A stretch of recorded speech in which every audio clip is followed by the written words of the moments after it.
May tinalagang designated lanes sa MRT3 at LRT2 ang Department of Transportation para sa mga estudyante. At live mula sa Maynila, may unang balita si Bam Alegre.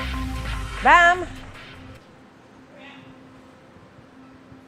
Maris, good morning. Para makaiwas sa hassle para sa mga estudyante sa pagkuha ng kanilang mga student discount, ay may ganito ng mga dedicated na mga student lanes sa MRT3 at sa LRT2 tulad na ating kinatatayuan dito sa Legarda Station.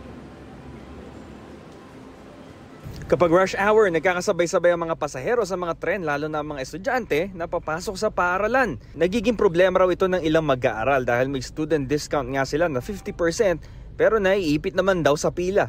Para daw kasi maka-avail sila ng discount, kailangang i-verify ang kanilang mga school ID o documents. Kaya si MJ Ison nagbabayad na lang ng pangkaraniwang pamasahe para mas mabilis. Mahaba po kasi minsan yung pila kaya di na rin po ako nag-a-avail.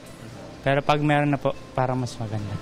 Naglagay na ng dedicated students lane ng Transportation Department's MRT3 at LRT2 para maiwasan ng ganitong aberya. Approve ito sa college student na si Ethan Hasegawa para hindi na raw siya malate at maubos ang oras niya kakapila. Nabutan ko po yung start nung student discount the week po after the week na nag-start po yung OJT ko. So medyo mahaba po yung pila sa estudyante pag rush hour times po. Mas maganda na po para sa mga students kasi hindi na po sila nakahalo sa mga PWD, sa mga seniors.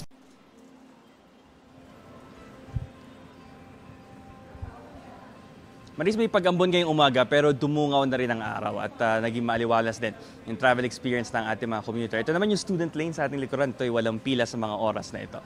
Ito ang unang balita mula rito sa LRT2. Bam Alegre para sa GMA Integrated News. Gusto mo bang mauna sa mga balita? Mag-subscribe na sa GMA Integrated News sa YouTube at tumutok sa unang balita.